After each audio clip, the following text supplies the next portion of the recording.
जननीं शारदां देवीं रामकृष्णं जगद्गुरुं पादपद्मे तयो श्रित्वा प्रणमामि मुहुर्मुहुः.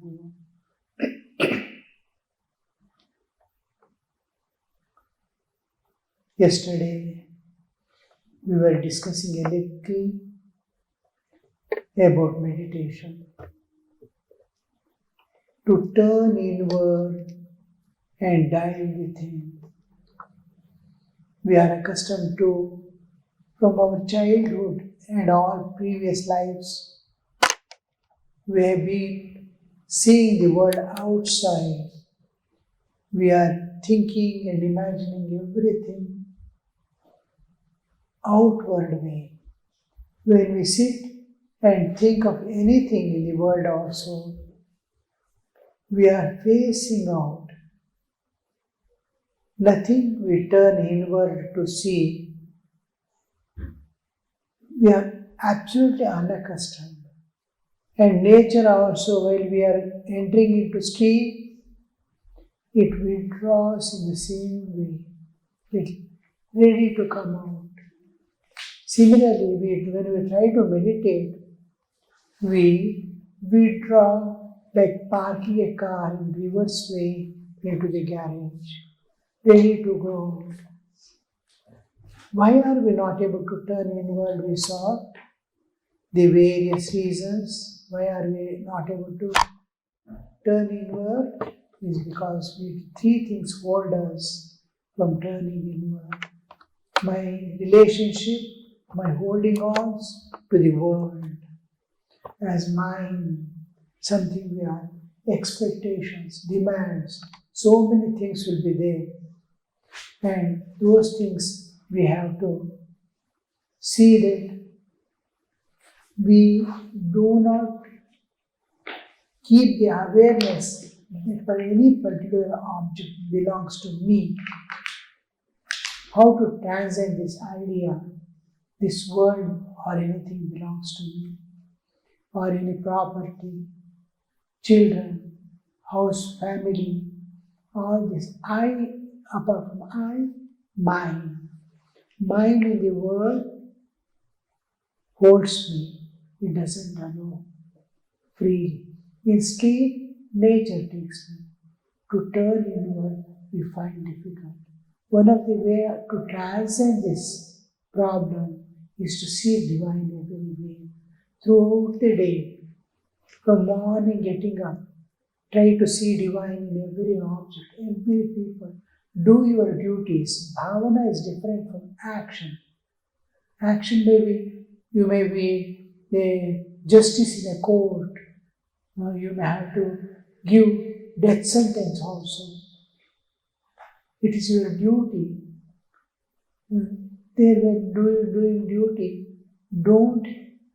you cannot avoid that. Duty of your life, all aspects of your life, you have to do.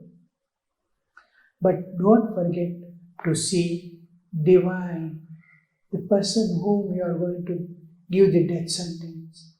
Giving death sentence is the will of God. I am being employed here to take the responsibility of the society. I have to give. So, whole actions that you are doing, see that it is in order of law of the society and law of nature. And then try to see divine in every object and in every person. Wherever you see, the divine eyes must be there. So, in this, throughout the day, you are doing your duties, leaving it there, not carrying, not just we do and carry. Carrying is most problem. If I ask anyone about yesterday or day before yesterday, some function happened. If I ask, it will be there in memory. Immediately. We have not yet offered it to divine and forgotten it, or did not record it and forgotten. Doesn't happen. Because our protection of self-protection, for every bit it records, it keeps in record. So when you try to offer whatever you do, whatever you think, whatever you feel at the feet of God, as oblation, it dissolves away. You should not carry it. It must be anything you want to see of the past, see from the recycle bin. The files must be always empty. All files regarding this world are empty. And in case you need anything, you have to pick up from the recycle bin. So you are safe. The moment nothing disturbs your mind when you try to turn inward. Second thing is bodily enjoyments, bodily condition. Slowly try to become independent of the bodily existence. Always re-insist, I am not this body, I am living in this body. Slowly the inner spiritual unfoldment takes place. Opening you get to enter within and realize what you are really. In sleep, how you separate from the body? Can you separate in the same way? In meditation, it is done. So this achievement, next moment in sleep, you forget the world, forget the body. Similarly, in meditation, if you are unattached to things in the world, do all your duties and offer it to the divine, then and there, then you are free from all things. Loading is not there. Everything is, whatever you have done is just a knowledge. There is no raga dvesha, attachments and aversions, likes and dislikes. I've done, it's a knowledge. Then expectations, demands, this, that. I and mind becomes biggest problem. To preserve this I and mind, we fight out. Here, when you see divine and understand all this belongs to God, these are passing events of life. I have to go one day from here. Everything will be here as it is. What all we have done from childhood, you see, nothing remains. Our school days have gone. Our college days have gone. Forever. A little knowledge that we gain secular knowledge of science and other things, it totally dissolves at the time of death. No, it cannot be carried further. So everything ends with death. Till then we need. That need is keep it as a knowledge. Whole creation when it goes by, when we sleep every day, whole thing, it remains in the causal body as knowledge only. When it comes out to the external interaction, it becomes raga dvesha. It comes with the raga dvesha. These are tendencies. So, independent of tendencies. The tendencies has to be no tendencies, no vasanas, but only knowledge of everything. So, he is my brother, she is my sister, all this relationship, we keep it as a knowledge, not no attachments, it's a knowledge. How beautiful it would be. So in the world you are free and you don't keep body, all legitimate enjoyments are permitted, but it must be done as in the background. There must be, oh, I am not the doer. Body is there. You should not be hypocrite also. Thinking one and doing one should not happen. Knowingly or unknowingly, mind runs after the enjoyments. Try to restrain, No, you have seen all enjoyments of the world. Momentary enjoyments and lot of bondage and suffering. So avoid whatever you can avoid And then some things like eating, you get taste. We are accustomed with the tastes. Each one of us have particular tastes, likings and dislikings. Try to offer the taste to God. Let the food go into the body, so that the bodily attachments do not remain. Old age is going to come, definitely, whoever is there. Diseases are going to come. Try to objectify your body and be the subject independent. In this body I am living. Clear, make it clear again and again. I am Atma Swarupa. I am the pure spirit in this body. I am there. I kept my center here in this body. I am all pervading. In this, don't try to enjoy and be internally have a split. Internal conflict should not be there. It must be real. Slowly you will conquer all vasanas. When vasanas goes away, no karma can act. So body, try to be independent of the body. Little pains and all you can bear. And if you don't keep the body for enjoyment, what I mean to say is awareness. Awareness filled with divine. You see, many people were fighting and all. Serious arguments are going on. They are unaware of the body. Even boxing, each hitting each other also. How many blows they are bearing? In return, he wants to give more blows, but he is able to bear. He is fighting. So this bodily existence can bear a little, become unaware. You are out of necessity or out of force, out of nature's tendencies, drives, we may neglect our bodily existence. Can we do it for the sake of God? That is where tapas comes into effect.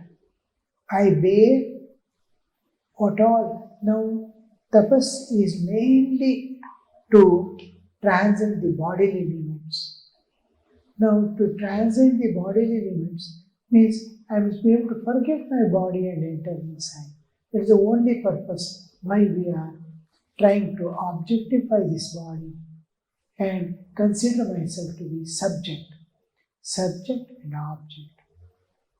Whenever there is any drawing from the body is going to draw your attention somehow or the other. So try to avoid. Again, fill your awareness with divine. I am divine. Fill your awareness with divine. So that your indweller, the body is there. Then you will be able to slowly turn inward and die. The third thing that obstructs is ego. From morning till night we pass through various people. And we try to hold on to our ego, protect our ego. Anybody telling anything, small, harsh words, we are not able to bear. It hits our ego. And that becomes slowly cultivate wisdom. Wisdom is such a thing that it will not allow the ego to shoot up. Ego will be there. The ego is converted into a softer humility. When you practice humility, the ego, be humble. Try to become where there is a competitive spirit. Each wants to present himself to the world and fight out rights. Anybody trying to get a job, first thing he observes is what are my rights? Expression of rights. This is my right. I have right to do. These are all tendencies of the ego. Is holding on to the ego.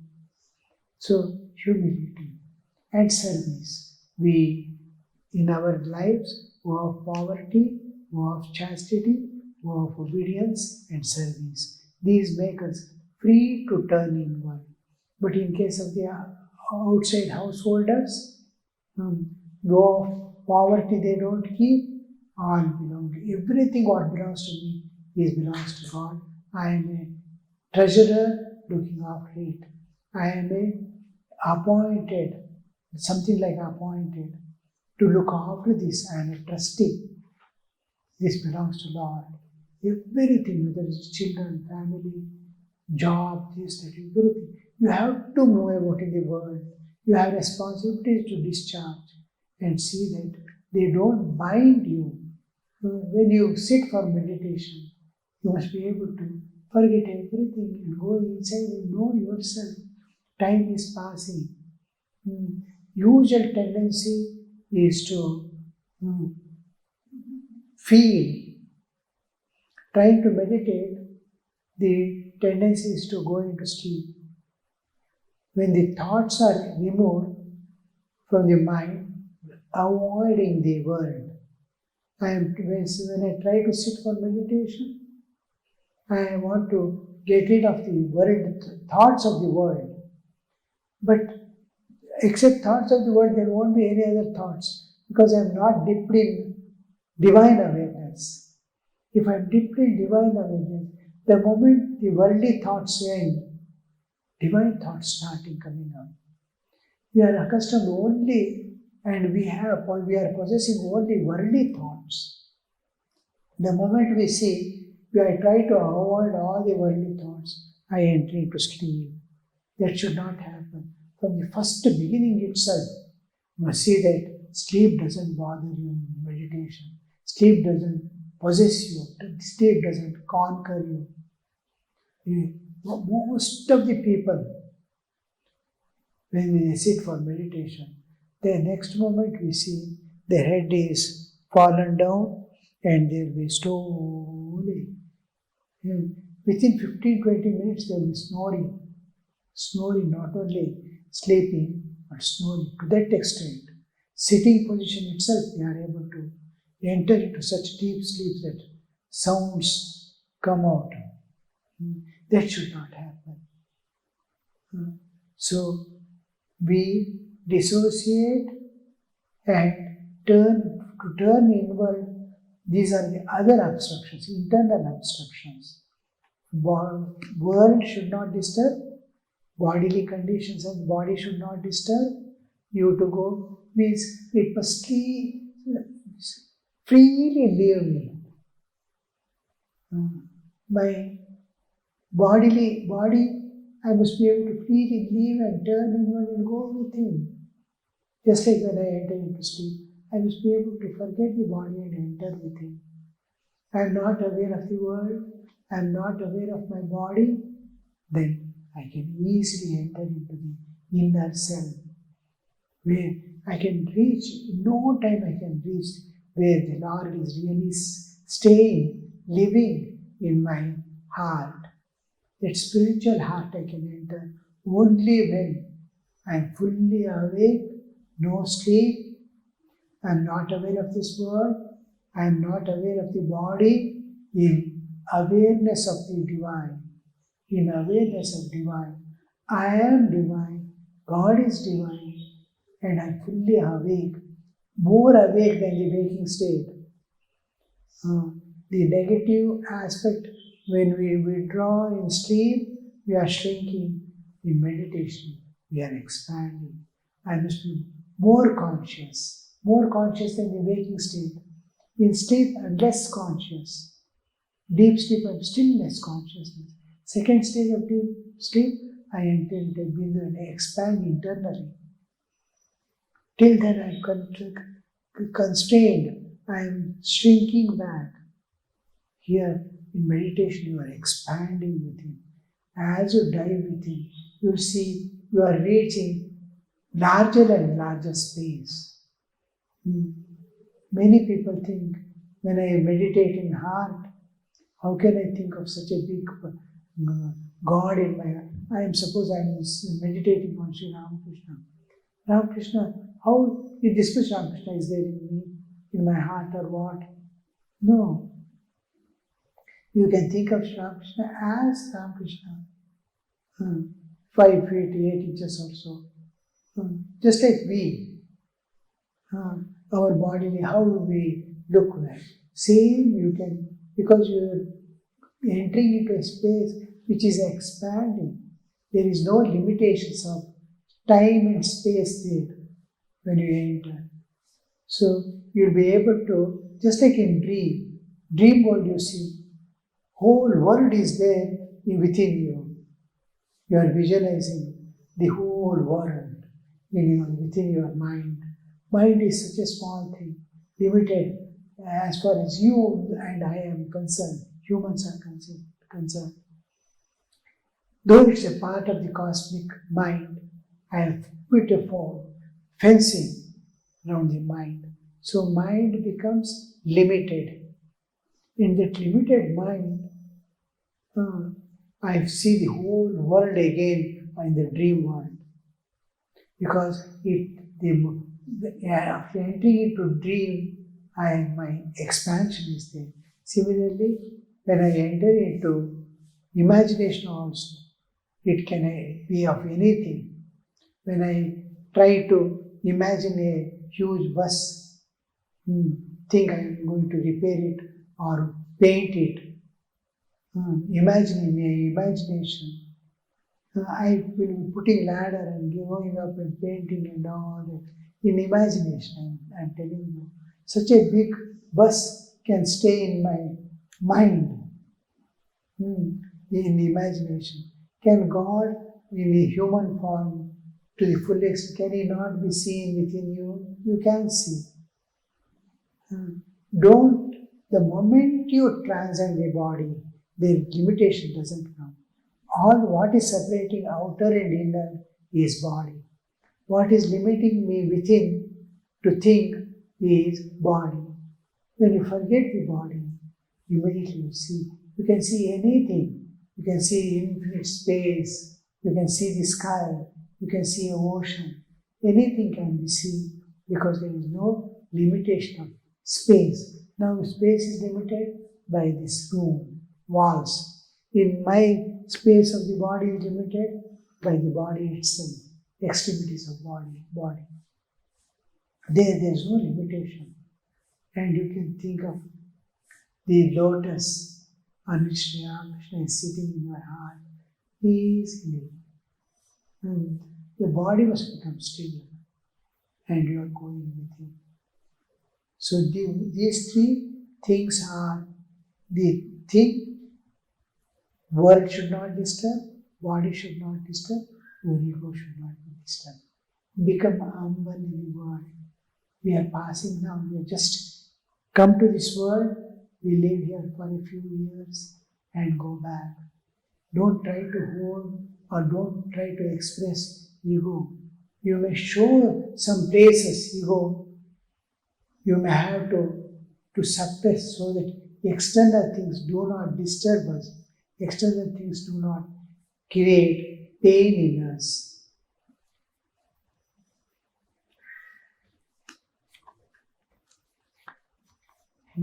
Then another thing we have to, because Sri Ramakrishna is asking us to dive within deeper layers.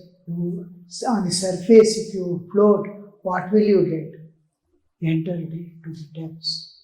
Then only you find the gems. Now, while trying to dive within, now somehow you have been able to forget the world, forget the body, and trying to go inward, you see darkness. Almost all people, they see darkness. The dreams, when they see light. Suppose you are going in the afternoon somewhere by a cycle in dream. There is light everywhere. You are sleeping in dark room where there is no light at night, and you see a dream where there is a sunshine, bright sunshine. Rain comes, you take an umbrella and go. You are able to see all things, all objects, this, that, and all. With the see, all these things is there. But when we try to meditate, we find how to go, what to do. I am not able to see any light there. I am not able to see any objects there. First, it begins with some amount of imagination.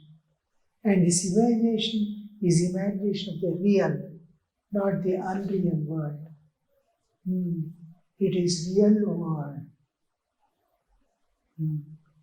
In dream also, similar world as if real to the dream body. This is real to this physical body. Reality we see in this world. So, when we go inward, turn inward and go, darkness must be overcome with some amount of imagination. Sri Ramakrishna is sitting there in your heart. Some things, the beautiful atmosphere in which you are going to enter, all this. Then you'll be seeing a light which enlightens everything. This is spiritual. My body is working because I am conscious. My mind is working because I am conscious. My buddhi, intellect is working. My senses are working because I am conscious. Consciousness, if I am unconscious, nothing of this will work. Neither mind works if I am unconscious, nor the body works. Consciousness is making. This light of consciousness is making me see the dream, the light in the dream. When night times when lights goes on, we straight away go and put our hand in the dark to the torch or matchbox. How do we go? We see with the mental eye, intellectual eye. There is an eye of intellect, it identifies. On the table, I touch and see what is there. Like blind man. Blind man is able to understand everything. He has not seen light. How a person is there. What is meant by a human being. What is meant by an animal. Everything he is able to understand with the light of consciousness. Because I am conscious. That light of consciousness will illumine your heart. There you see light of consciousness. You are conscious there, more conscious than your waking state. Intense consciousness. And there you see the external light, that light of consciousness, Chaitanya. There are three lights: physical light, intellectual light, and spiritual light. Intellectual light, all the planning, this, that, everything happens in the intellectual light. In physical light, we move about and act. In spiritual light, we see the reality, we see God, we see the source of this universe and all our human beings, source of and culmination of all this in that light. So, to enter the transcendental realm, we have to transcend and go. So here we see, while entering, we pass through certain things. One is darkness, I said. Other is the first, same, trying to deep. I start sleeping. Somehow you keep yourself awake. See that you do not become conscious. Wake up, wake yourself up. No sleeping. The next thing is kashaya. Nidra is one part that obstructs my entering and visualizing inside. Second thing is kashaya. Kashaya is like a muddy water. You can't see the bottom. Muddy water is there. Dive, you can't see anything. Swimming and all, rainy season, the river will be there. If you enter and see nothing, is only muddy water. So you cannot see the bottom if the water is muddy. Some thoughts become blocking material. Somebody has scolded, some responsibility is there which I have not been able to take up that responsibility. I am not able to discharge my duties properly. Somebody scolded me. I have got some intense desire within. There is inner conflicts within myself. All this create that. You must be clean. No confusion. Every step is, here comes into picture an important part of dharma. If you follow dharma, these things will not happen. Inner conflicts do not happen. I am walking in the path of dharma. I am walking in the path of justice. Nothing disturbs me. So this is an important feature that we are holding on to. The law and order of the nation or wherever we are staying, of the social demands, and then the law of nature. Try to follow it, then you see internal conflicts are not there. You must be able to say, I am free from all guilt within. I am living an ideal life. So ideal life, otherwise you will see it is muddy. Those things are blocking your vision. You are dejected within yourself. You are not loving yourself. You are not taking care of yourself. All these things, I am not concerned about my own welfare. These are the things which make the mind kashaya. All people are having some demand from you. You are not able to meet their demands. It becomes kashaya. How to overcome all this? Wisdom. What to attain, what to not attain, but keep the mind free, and whatever you can do. Beyond is not possible. Don't worry. So this way we avoid becoming kashaya, muddy, mind becoming muddy. The another thing is, it may not be muddy, water is a clear water, but it is wavy. Ripples are constantly, ripples are coming. There is nothing to worry. Everything God has provided. Everything is going on nicely. Work field is going on smoothly. Family is going on smoothly. But my mind is jumping about this and that, here and there. Sitting, you feel like, I'll go there and see what is there. Something is making you jump about. I want to know that, I want to know this here, I want to go here, there. No need. And go. But let it not be an obstruction in your meditation, in yoga. When you are going to see something, save yourself, protect yourself in the way that meditation is continuing as a meditative attitude you keep. You as if you have split yourself into two parts. One is observing, one is looking within. I have to go for meditation. Evening, sometime, you are sitting for meditation half an hour. That is sufficient. That half an hour, you must be aware that rest of the times that you are not disturbed by that particular thought. So here we see that the jumping about calms down. Why there is jumping about? Because Rajas is on the higher, the Rajas. Why we are having Kashaya? Tamas is in activity. Rajas is movement. Rajas is telling, I want to achieve this, I want to do that, I want to, ambitions, lot of ambitions.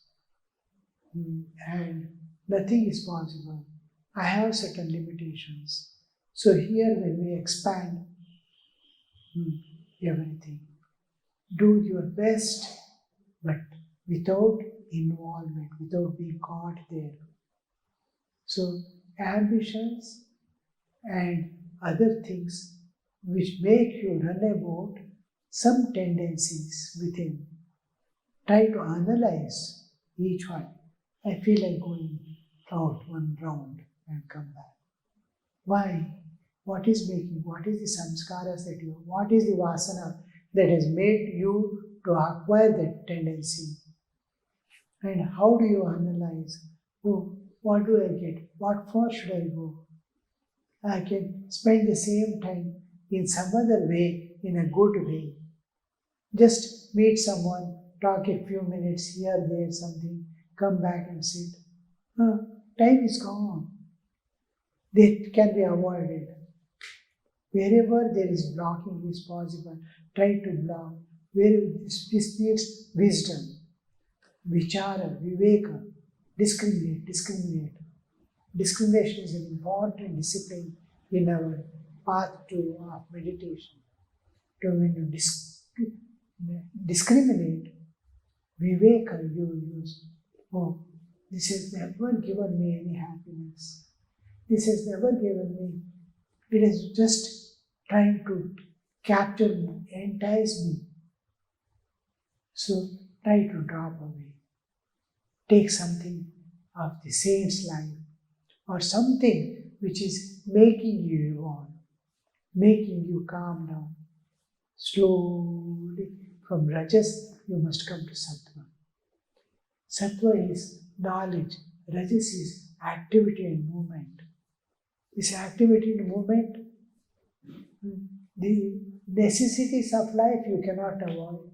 It needs, but unwanted things, wasting time in frivolities of life, all these things, making unwanted funs, laughing at others, thinking, all this can be totally eliminated.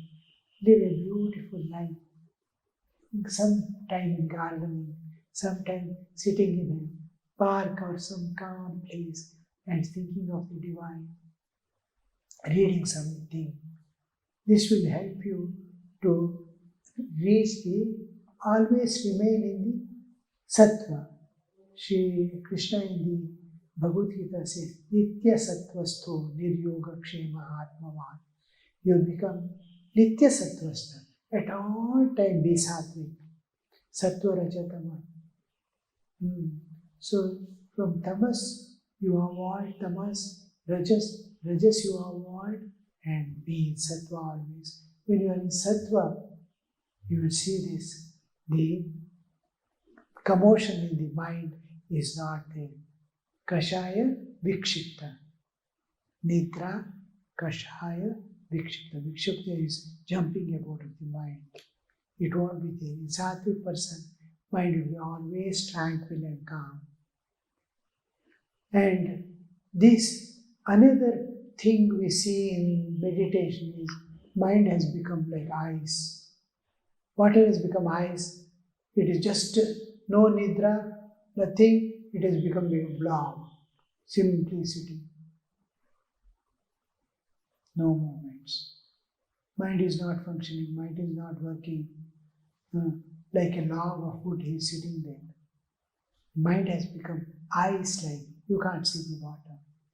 You can't move also. This is called moodha. So moodha is one of the obstructions that we find in meditating. Mind must be very fluid. It must be able to imagine God. It must be able to visualize God. It must be able to contemplate on God.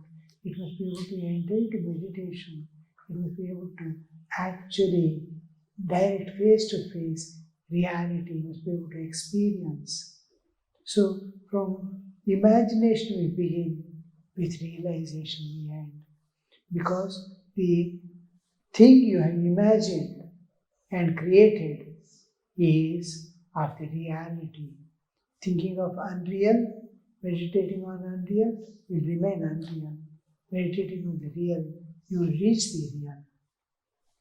So in meditation, we go there. This is called diving within and finding out at the bottom what is there. Sri Ramakrishna wants that kind of meditation where you find the inner gems.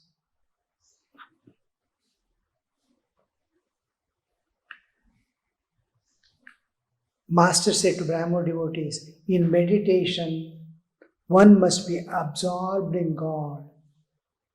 By merely floating on the surface of the water, can you reach the gems lying at the bottom of the sea?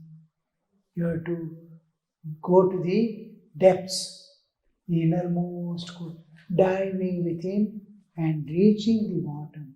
Reaching the bottom is possible only when all these obstructions have gone. You sink to reach the bottom. Om Shanti Shanti Shanti Harihi Om Tat Sat Shri Ramakrishna Arpanamastu.